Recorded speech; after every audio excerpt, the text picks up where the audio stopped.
Hello, Dmitry Arkadievich Mazepin here, father of Grand Prix gropist Nikita Mazepin, and Tsar of Ural-Kali. Here at Haas Formula One team, we are in no way influenced by the politics of Russian government. However, just to be absolutely clear, during the forthcoming season we will be extending our garage in the pit lane to include the independent breakaway garages of our neighbouring teams. Unfortunately, as we are at the back of the grid, this means only one team on one side. So, from now on, half the Alfa Romeo garage is now part of Ural-Kali Haas territory.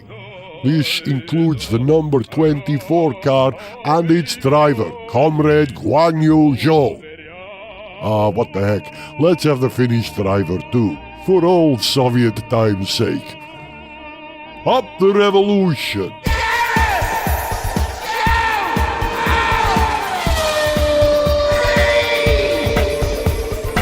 Hello, welcome to Gareth Jones on Speed, and welcome back to Sarah Leach, who's been away in Australia for what, how long, Sarah? 2 months, 2 glorious months. And how glorious was it? It was very glorious. Sun shining every day. I went surfing most days. I'm no Kelly Slater, but I do enjoy being in the ocean, that's for sure.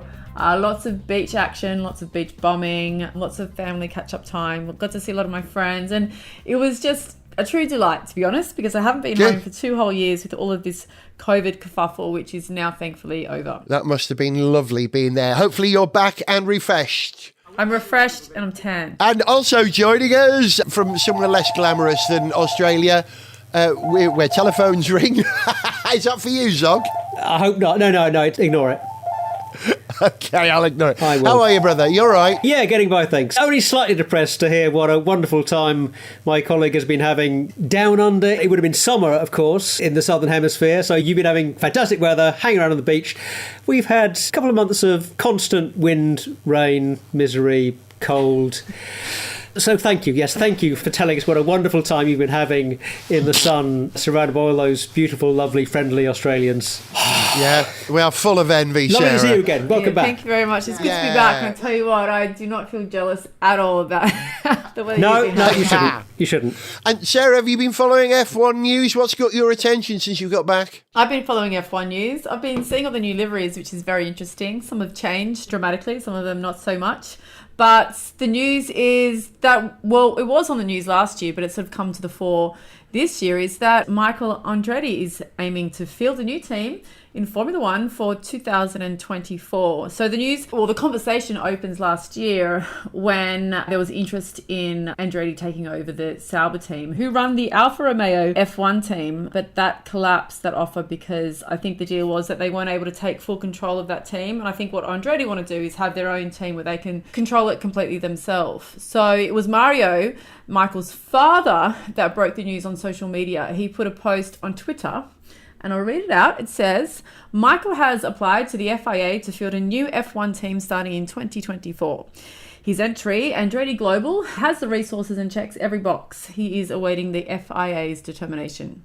So they have to now put in a formal application with the FIA, I believe. Is that right, Gareth? Yeah, that's correct. And the FIA have actually responded. What did they say to this? They said The FIA is not currently in a position to consider or comment on any expressions of interest or applications received from potential new entrant teams in respect to the FIA Formula One World Championship. That's very dry, isn't it? Zog, what do you read from this? Are they just being careful, or are they actually rebuffing Andretti's advances, would you guess? My feeling is that it's probably just a dry, formal kind of response. I don't think it's a snub. Why would you snub a potential new entry from an outfit with real racing pedigree, heritage, a brand name that Formula One should be happy to have back in the sport? I think the Andretti name still means a lot to a lot of people. And of course, it means a lot to a lot of people in North America and South America, more than it does in Europe. for example. And, you know, F1 wants to build its appeal outside its older, more established markets. So surely an Andretti entry would be a good thing for the sport. They should be welcoming that, you would think. Yeah. As a lot of fans would welcome it. I'm not quite clear from the Andretti statement whether they were saying we're going to be putting up $200 million for a brand new, all-new team that will be in addition to the current lineup of teams, or whether they're going to buy into a team in a couple of years' time. There was an AlphaTauri... Was it AlphaTauri there was some spec? Or Alfa Romeo Sauber. Yes, it was the Alfa Romeo Sauber possible title. Yeah, exactly. So it seems to me it's not entirely clear whether it's going to be a new operation taking over an old operation, but it's a clear signal of intent from Andretti, and that seems like a good thing to me, at least. It seems to me from what has been mooted, I don't know how official this is, that they're talking about the team building the car in Indianapolis, but having a UK base, which rather suggests that they're going to run it themselves. If they're going to have a UK base, they're not going to buy somewhere as massive. Who's on the market? You know, it ain't going to be Aston Martin. It could be Williams. It's not going to be McLaren, unless Andretti is on some massive revenge trip. Because remember, Michael Andretti drove for McLaren. When was it? Early 90s, and he had a dreadful half season before he was dropped and replaced by Mika Häkkinen, who is brought over from the ailing Lotus team. And Andretti's name in Formula One was slightly damaged by Michael's struggles to match the performance of other drivers. So, no, I'm teasing. I don't think he's driven by revenge. I think he's driven by extreme ability. They're a crack team, Andretti. Exactly what you said. If the FIA turned down a proper American team, because the Haas team, I'd like to say that they're an American team, but really they're a European team with American and Russian money.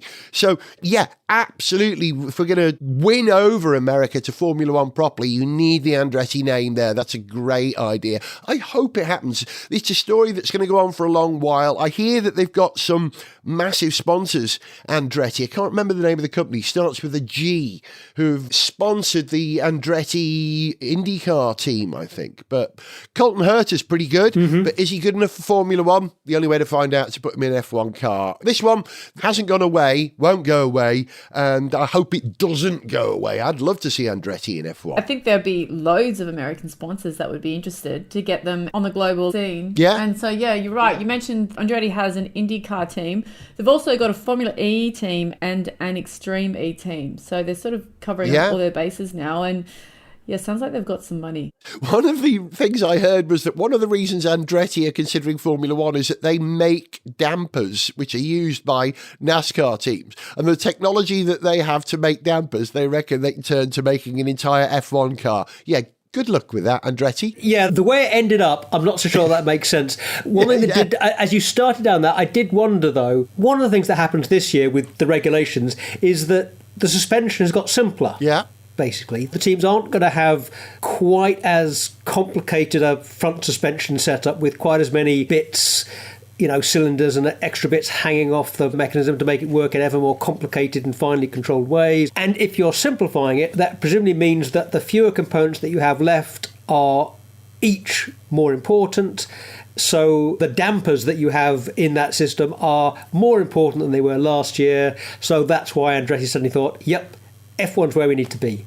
Doesn't actually seem terribly likely when I say it out loud, but that's what I was thinking. Yeah. You went through the same thought process as me. Yeah, really? Dampers? Formula One? Good luck with that. Yeah. While we're on the subject of speculation, the other thing that I heard was that Laurent Rossi, who sort of runs the Alpine F1 operation, and therefore Renault, was spotted at Andretti's headquarters in Indianapolis and had his photo taken shaking hands with Andretti, kind of suggesting that there may be an engine deal there for Renault to supply Andretti. Now, that makes sense because Renault only supply the Alpine team at the moment. For economies of scale, they've got to supply another team. However, it's also been suggested that Andretti's move into Formula One is Ford looking for a way back into Formula One, and that ultimately Andretti might come in with Renault for a year or two, and then once they've debugged the race part of it, Ford would come in as an engine supplier, which would make me enormously happy. I think Ford should be in F1. I think everyone should be in F1, but definitely Ford.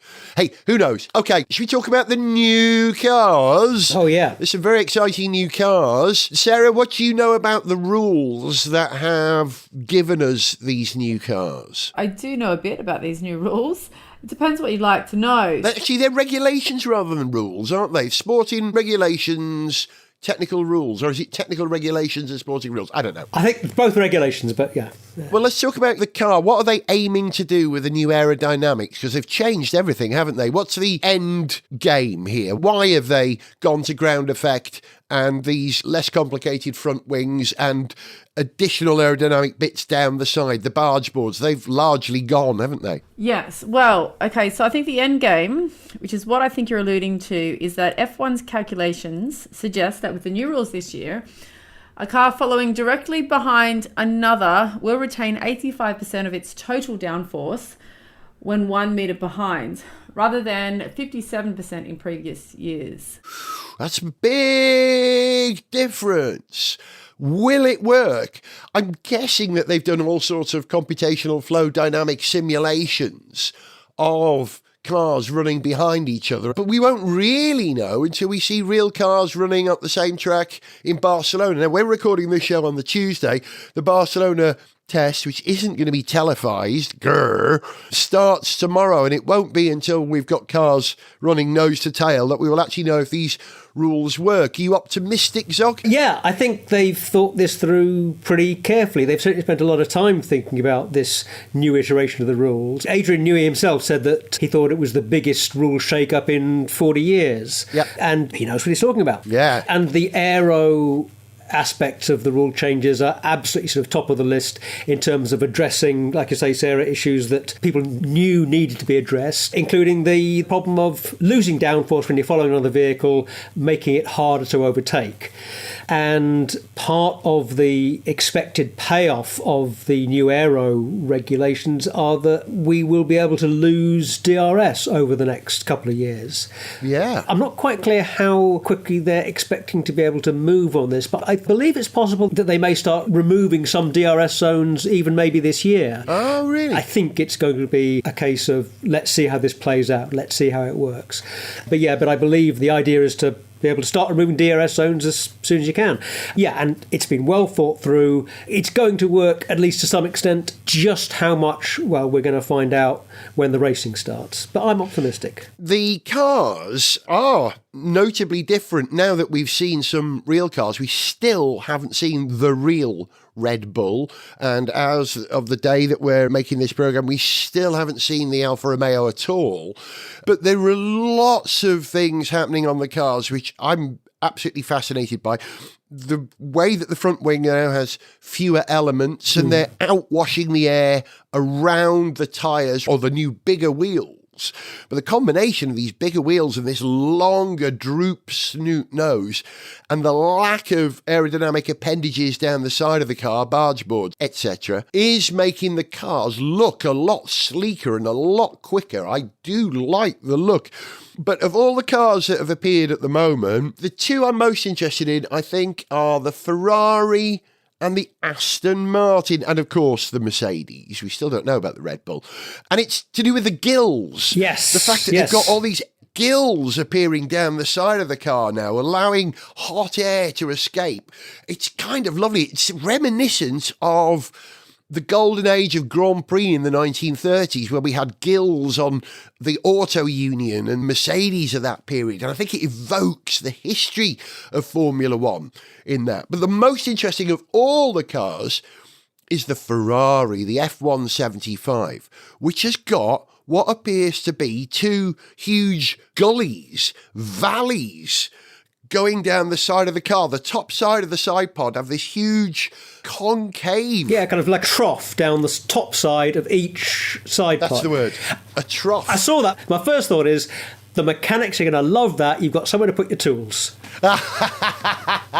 Well, of course, Italians being practical will have thought of that. Well, yes. hey, anybody who has spent any time working on a car knows that you're always dropping things in the engine bay where it may turn out that you don't see it for several months because, you didn't notice you dropped it, and then it's only when you dismantle that part of the engine bay that particular spanner or socket comes to light again. I'm not saying this has happened to me, but I believe it happens.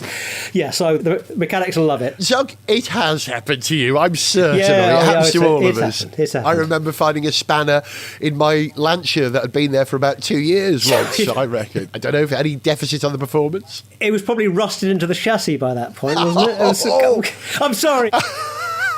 That Lancia was a lovely car, but we know how they rust. Yes, and it did. Sarah, of all the cars, which one's got your attention? I mean, there's some lovely new liveries and some changed colours for good reason. Anything that's tickled your trousers? I think a few of them look really good. I really like the tone, the turquoise green of the new Aston Martin. It's a bit more of a shinier look, right? That looks good. Yeah, they said they were going to change the colour, didn't they? And they have. It's quite a subtle change, but they have. So it looks less like the Mercedes. But of course, the Mercedes isn't black anymore, is it?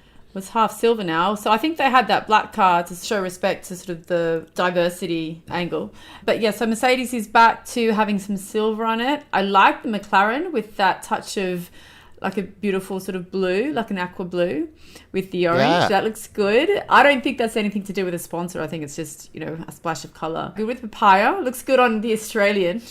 Of course it does. You want to see blue on a car driven by an Australian nice spot girl. Yes. The Williams looks good. That's different, isn't it? That's also got a bit of like a sea blue with a navy blue. I like that one. Yeah. Yes. Yeah, it's sort of slightly different coloured blue panels on it. And I think the only way that Williams could paint their car all blue at the moment is because Alpine have moved away from French blue, haven't they? Yeah, Alpine is probably the most prolific change, as well as probably Aston Martin. Alpine have now got some pink all over it, pink and blue, whereas last year Alpine was very French. They went for the French colours, the national colours of blue, white and red. And now it's with the new sponsor BWT, they've got pink. Do you know why BWT, the water company, have gone to Alpine as sponsors, you two? Do you know the reason? No, I don't. No. The answer is Otmar Snavnauer, who was dropped of course, yeah in the reshuffle at what is now Aston Martin.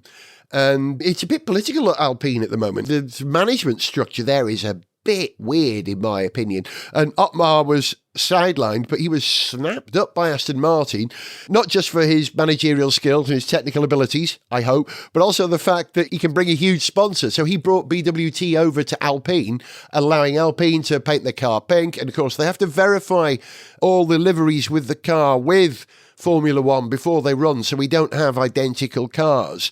And when they announced, I would imagine, to the authorities that they were going to have a pink sponsor, that enabled Williams to paint their car blue, I'm guessing. Since we talk about the look of the cars after the launches, my quick takeaways were, first of all, that I'm really happy to see that the rule changes seem to have resulted in teams taking quite different approaches to some particular parts of the cars. Side pods we've mentioned, this is the big area where you can see real differences in what teams are doing.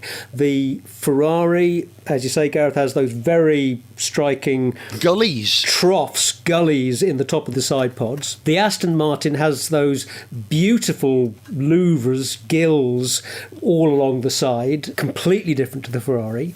If you look at the front of the side pods, you've got those very, very narrow intakes on the top of the side pods. The Williams, no, Ferrari, isn't it? Ferrari, sorry. Yeah. The enormous intakes on the front of the Williams side pod, for example. You've got very different approaches to the way that the sort of bottleneck sucking in of the side pods is going on the different cars. So, yeah, we've got different solutions there. The rear wings are a lot more similar at a sort of first glance, at least when you're looking at that rear view of the car, the following car view. The rear wings are looking pretty similar and very elegant, I think. That simple, smooth line, I think, looks very, very appealing.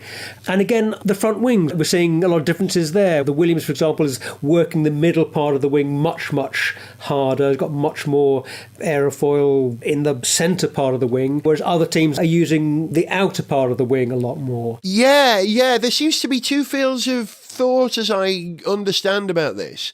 do you manage the air going over the top of the car, or do you send the air to the tunnel, the Venturi, underneath the car? And the question is, do you load it at the front end? Do you load it at the back end? I have a slight concern about ground effect, because the reason that we dropped ground effect previously was that because cars were running with brushes down the side of the side pods, which gave a perfect aerodynamic seal with the ground, when those brushes failed to seal with the ground, there was a massive drop in grip. And so you had a car that was very sensitive. It either had loads of grip, or downforce, I should say, or it suddenly gave up, and you had cars sort of spinning off at high speeds on corners. Now, I know that the new ground effect rules don't allow brushes to make contact with the ground, giving it a perfect aerodynamic seal. But I'm fairly certain, reading between the lines from what the FIA has said about flex testing, is that the teams are going to be pushing the boundaries of how much that floor will distort to allow them to create a better seal around the edge of the side pod. Really? Yeah, the FIA have said... This sounds very odd. I'm highly sceptical at this point. Well, the FIA have said that they are willing to either increase or decrease the flex testing of the floors by 20% over this season, possibly as early as the first 3 races, to prevent this from happening. Have they explicitly said that it's to do with preventing flexing? I'm just trying to see how any kind of flexing of the floor can give you any difference in sealing around the edge of the chassis. And I just can't see how that will happen, because I just don't see how you're going to be able to bend any part of the edge of that tray or body down enough to make any difference at all. I can see how a bit of difference in flexing in kind of the body of the underside could make a significant difference to how the air is travelling through the body of that underbody. But I really struggle to see how there could be any significant effect at the edge of the chassis. As I understand, all the stuff around the edge of the car that's providing any kind of seal, if there is any kind of seal in inverted commas, it's all to do with aerodynamic effects of the vortices, coming off the front wing, with vortices produced by air coming out at the lip of the under tray. It's that kind of stuff. Well, I think they may have been talking about what they call the T-tray, which is the beginning of the floor, which happens underneath the driver, between the front wheels and the driver, and whether there's any flexing in that'd be the bit that's going to be able to move most, I'm guessing. But these guys are very clever engineers, and they're basically doing magic as far as I can see. I like to think I understand aerodynamics to a certain degree, but there's stuff going on here. I've been watching a lot of video where Mercedes aerodynamicists have been analysing how they're managing the airflow, and they lost me. I couldn't follow it. I couldn't actually understand what he was trying to say. So we'll see. I think there's going to be protests over the season regarding legality of cars, I would think, and it'll bet it comes from Red Bull to start off with. And while we're on Red Bull, very quickly, so we've only got a minute or two left on this. We started the show with speculation. We'll finish this part of the show with speculation. You must be very excited about the speculation that Porsche are going to be Red Bull's engine partner in future. Yeah, no, it's a very interesting development. Obviously, there's been a fair amount of talk over the last couple of years, I guess, maybe longer, about whether Porsche might come into F1. They've been expressing an interest in coming into the sport, but, I've seemed quite wary of it for all kinds of reasons. They were linked to Williams. There was talk about whether they'd be hooking it with Williams with a longer-term plan that might start to come together in 25, 26, something like that.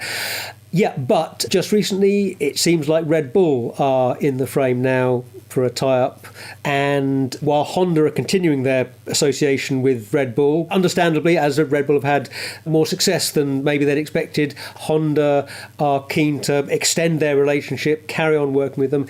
But that's not going to last forever. And it seems like it's really only the last kind of details that are holding up this Red Bull-Porsche tie-up now. It's just I think the VAG Group board have to make a decision, have to sign off this deal, basically. So, yeah, expect news very soon. And it may be good news for Red Bull. And it'll be good news for you, because you'd love to have Porsche in F1. I'd love to Porsche back in the sport. Absolutely, yeah. So, fingers crossed. Sarah, How does it feel to be back at the dawn of a new season? Are you actually excited, or are you sort of baffled by the technology? What's your view, finally? I think you guys have got one up on me in terms of the fine details of the new technology, but I am very much looking forward to it because there'll be more parity between teams. So it might be quite nice to see quite a few different drivers jump on the podiums this year. Yeah, let's all celebrate the potential of that. That'd be good. Sarah, it's lovely to have you back. Thank you for joining us for part one. We're going to release you now because in part two, we've got Alex Goy to tell us about something I know he's excited about and Zog and I are very, very intrigued about. Sarah, lovely to have you. Take care. Bye. Bye. Bye. Cheers, Sarah.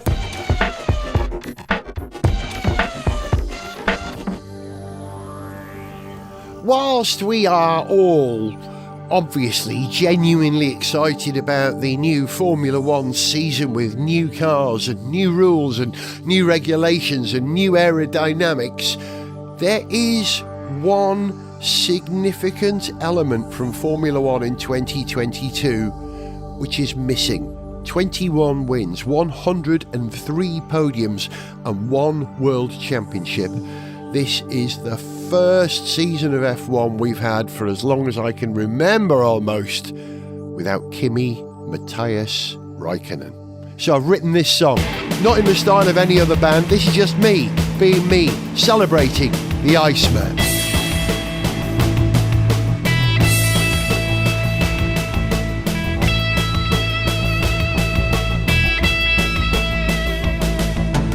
When you turned up, you were like no other. Faster than Frenson and Schumacher's brother. You ushered in an ice age, your talent was mammoth.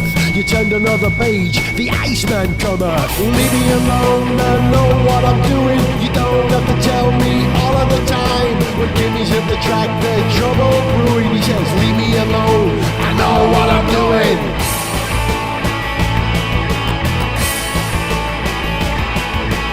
Doesn't say much, he's no Kimmy Schmidt.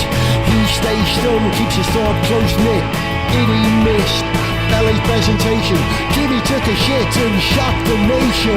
Leave me alone, I know what I'm doing. You don't have to tell me all of the time. When Kimmy's at the track, there's trouble brewing. He says, leave me alone, I know what I'm doing.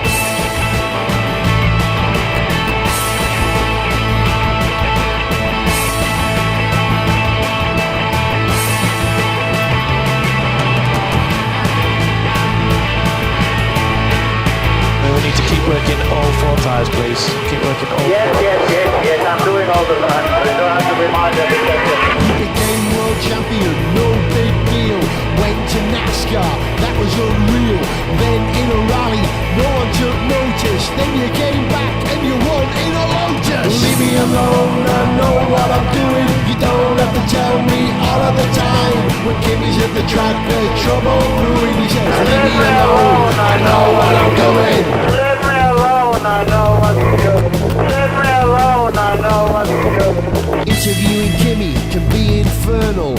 Ask him what it's like to drive, he'll say it feels normal. When asked about his lid design, this is what he said. A massive pause. It protects my head. Leave me alone, I know what I'm doing. You don't have to tell me all of the time. When Kimi's at the track, there's trouble brewing. He says, leave me alone, I know what I'm doing. Now the Iceman's gone on, our hearts are melting. It'll be okay, but it won't be cracking. You know what I think and you think it too. Kimi left us alone and we don't know what to do. Gareth Jones on speed! Being a motoring journalist is a joyful thing because every now and again somebody turns up at your front door with an exciting car for you to drive. And then, rather disappointingly, maybe a week later, if you're lucky, they take it away, which is exactly what has just happened to Alex Goy. Good afternoon, Alex. Welcome to the show. Hi, hello. That's the sole reason why I wasn't in the first bit talking about Formula One, honest. Ah, really? What just happened? What just came and went in your life? A man just turned up and took my Hyundai i20N. And I'm very, very angry about that because it was really good. I've had one of those weeks where people have started calling me up at the last minute going, can can you just, which meant I didn't get as much of a chance to drive it as I would have wanted to, but I did get to take it to the Midlands and hoon around the countryside. And I shall save the in-depth stuff because we have something far more exciting to talk about. But any car that flashes up on the dash, there's an S-bend coming up, and would you like to put it in its angriest setting is okay in my book. That's our kind of car. That was absolutely blinding. I love it to bits. Fantastic. Yeah, I sense your excitement. I did, in fact, say at the top of the show that I knew you had something particularly exciting to talk about from your own personal standpoint. But I think Zog and I are probably intrigued as well. Come on, tell us, what is it? What's the exciting story? Very exciting. So, as of 8 o'clock this morning, according to the embargo, I can finally talk about it. Yeah, it is after 8 a.m. on the 24th of February 2022, so that's good. There's a new Morgan three-wheeler. Except it's not called the Morgan three-wheeler anymore. It's called the Super 3. Super 3. This is the kind of thing that only happens every sort of 50 or 100 years, isn't it? What, a new Morgan? Yeah, a new Morgan three-wheeler. Any new Morgan. There's lots of threes kicking round in it. So now there's still 3 wheels, but there's also 3 cylinders to its engine. It's a Ford 1.5 litre EcoBoost thing, but without the boost, so it's got no turbo on it. Yeah. 5-speed Mazda gearbox, just like the one I've got, which means it's going to be brilliant. 118 horsepower, 110 pound-foot. How does that compare in power to the existing three-wheeler which we know you own? Compared to the old ones, there were 2 power outputs. So if you got an early one, I think pre-17, you could have 82.5 brake horsepower. And a half. And then emissions regs knocked that down to 62.5 horsepower, which is quite a big difference, even though the car weighs nothing. But you could pay to have that put back and then have it separately tested. But you would have to pay a lot of money, because the outgoing car was, I think, tickling 45, 50 grand if you did stuff to it. The new one now is 41 and change, I think, 41,000. Good. Wow, so presumably they're thinking of making an awful lot more of these. They think it's going to sell more? Well, I think when the last one came out, it was roughly 30,000. Which for 2012 or 2011 when it came out, that was sort of a reasonable amount of money if you were going to buy a toy. With 10 years of inflation, 41 seems about right. It's that sort of, if you have the money, it's accessible, do the thing. But the most interesting thing about it isn't the price or the power. The power would be fun. Power delivery itself, by the way, the torque kicks in a lot later, so it's quite a revvy beast. You've got to rev it super high to get the best out of it. Its turning circle will be better than the last ones, which is great because the turning circle in the last one is shocking. But it's genuinely fascinating. They've done loads of stuff. They listened to idiots like me who had concerns to do with touring, luggage, getting it wet, XYZ.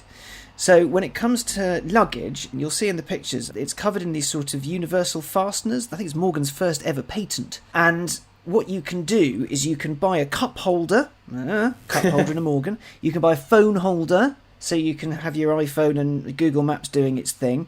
Or you can change the windscreens, because they're connected to those as well. There's single bits of superformed plastic, so you can have big, tall windscreens for distance. You can have no windscreen at all. You can have short windscreens. You can do whatever you want there. But the coolest thing, a bit like sort of old touring cars and motorbikes from way back when, those fixings, they've teamed up with a luggage company and Malay London, and you can now have panniers that just clip to the side of the car. Oh, cute. So you can have either a hard suitcase or you can have a Malay bag that you then just put your stuff in, clip it to the side of the car, when you're done, clip it off. There is a new luggage rack at the back, which kind of folds in with the shape of the car, and it's all very futuristic and very cool. But you don't necessarily have to have that if you don't want to, which is great, because I love having the luggage rack on mine, but also the GoPro mount on the back leaves a mark, and it's not very nice, and all that. So you can just have the stuff clipped onto the side. Now, the even cooler thing, mine has a tonneau cover, so if it starts raining, it won't turn into a bath. With this one, it's essentially a motorbike. So they've got loads of tough leathers and man-made materials if you want to go vegan style-y. Now, the dials are centrally mounted again. They're all digital this time, and the fuel gauge goes down the whole thing, and it's all very 80s inspired. All the switches have little gaiters on them, but the cool thing about it is you can jet wash it. So you can leave it outside in a hurricane and it won't dissolve. which Wow. we probably will. Zog, what you said about a new Morgan every 50 years, Alex's three-wheeler is a 1930s car. To hear that the new, what's it called, Speed 3? Super 3? Super 3, the new Morgan Super 3. Super 3. The fact that it's an 80s car, that's 50 years. Well, the digitalness is inspired by the 80s. So, basically, to back up your point, Gareth, I'm looking at the press release now. Moving Morgan's three-wheeler design language from the biplane era to the jet age. It marks the company's first new design ethos for 2 decades. So the last, truly original thing was the Aero 8 in 2002 or 2000, whatever it was. Now, here's the mind-blowing bit. There's no wood in it. Whoa! None whatsoever? There's no wood in a Morgan for the first time ever. Outrage. I demand a refund. Well, yeah, you'll have to put down your 41 grand first. But It's a proper revolution. yeah, there's no wood because the body itself is a superformed aluminium monocoque. It's the company's first monocoque. They've used superformed aluminium before. But yeah, as a construction, it's a first for them, which means it's cheaper to produce, it's stronger. I was chatting with John Wells, their man in charge of the crayons, and he's like, we've tried really hard to break these things and we can't. They've had it out for thousands of miles of durability testing. It's the most tested Morgan ever made or something like that. They've actually put so much thought into it, but when you think about it, this is the first car that Morgan's released since their big Italian buyout. Yeah. Because the Plus 6 was announced the same day as the Italian buyout was announced. Yep. The Plus 4 came a year later, and that was developed first anyway, because they needed to get the narrow one sorted so they could then build the wide one. So this one, I heard rumours and chats and what have you about it just before the pandemic. So they were thinking about it but hadn't done any maths on it or anything like that then. That would be 2019, and that was after they'd been bought out. The layout of the car Yeah. is different to the previous three-wheeler, because the three-wheeler had that two-cylinder engine sitting in between the two front wheels, exposed. But presumably this new one being a three-cylinder is going to be in what is effectively a bonnet on the car. It's a very different car. Yeah, so there'll be loads of pictures on my various social networks when this goes out, because I'm very excited about it for obvious reasons. So the way this one looks is the whole deal was they didn't want to go for a forward-heavy look, because that would look like the car's sort of being dragged around, and that's not good. But the problem they had was the V-twin was such an important visual aspect of the old car. They needed to make the front of it a thing still. You'd still need something to draw the eye, because if you take the V-twin off of the old one, it just looks weird. But then you've got this sort of extended hood. So what they've done is they've got some quite intricate metalwork along the front, which doesn't ape an engine at all. The engine itself is hidden behind mesh. It's not a very pretty motor at all. It's not a nice thing to look at. It's, it's a plastic Ford thing. But you can still see it. But they've got an engine brace across the front. So you still have a little bit of visual drama. And then the cowl over the top of it acts as a sort of air scoop to ram air into the top of it. It's got radiators either side, so between that engine brace and the wheels, behind the suspension, there's radiators that sit between the motor and these, what they call side blades, which is where you clip your luggage on. So it kind of goes in a V and it tapers off really, really neatly. So there's still visual drama there, but they were very, very keen that everything sits behind the front wheels, so behind that centre line. I just wanted to point out, this will be lost on the listeners, unfortunately, but I should share this with you.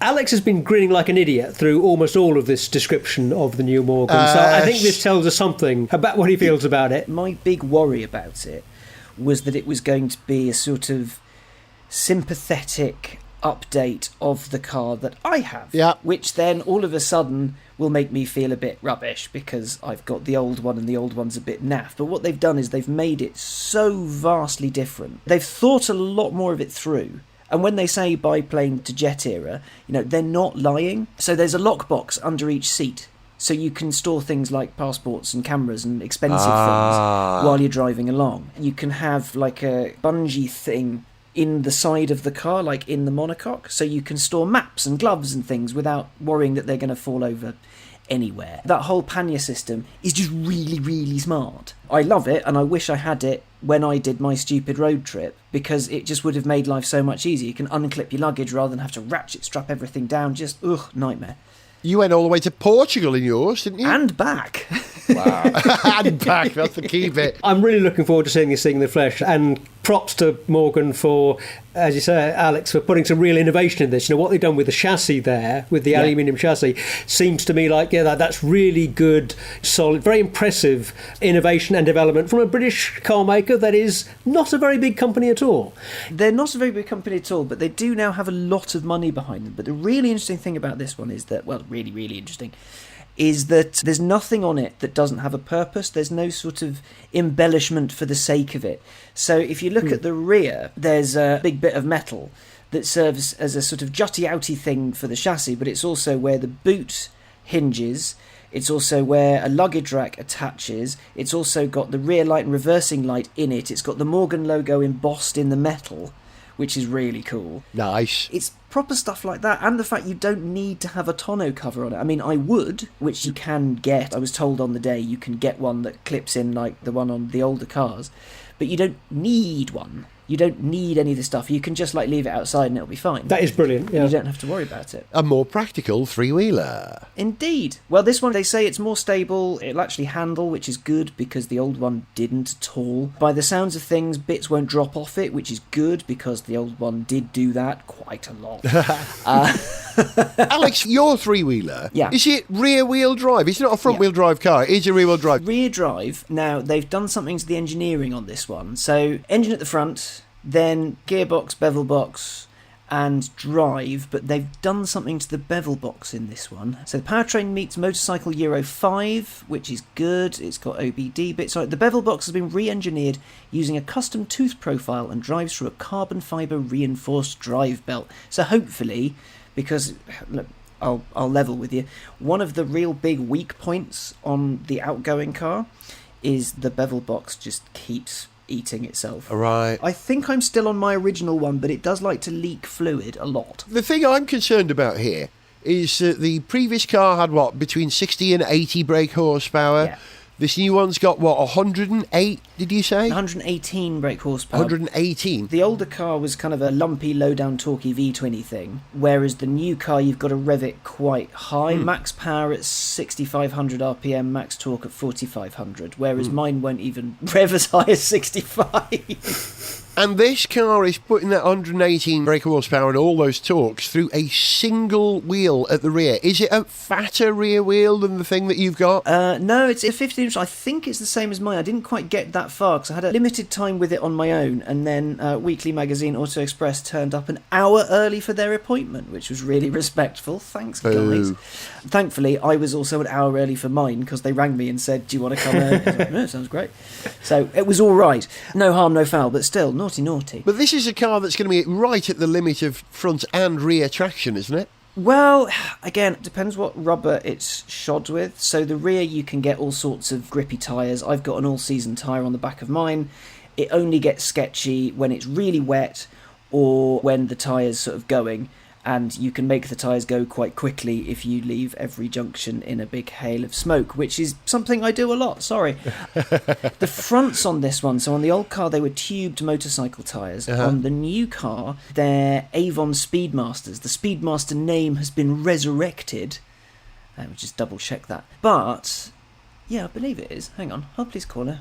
We're holding. Avon tyres, whilst Alex is checking that fact, just to let you know, are owned by Cooper tyres, They are originally indeed. from Ohio. They used to be suppliers to the A1 GP series, of course. And I think last year, Cooper tyres, who still own Avon, were bought out by Goodyear. Did you know that? So the tyres up front are now no longer tubed. They're a more traditional Avon Speedmaster. The name was resurrected specifically for the Super 3, so they've got Super 3 and Morgan logos all over it. So it's a tyre specifically for that. They're still massive.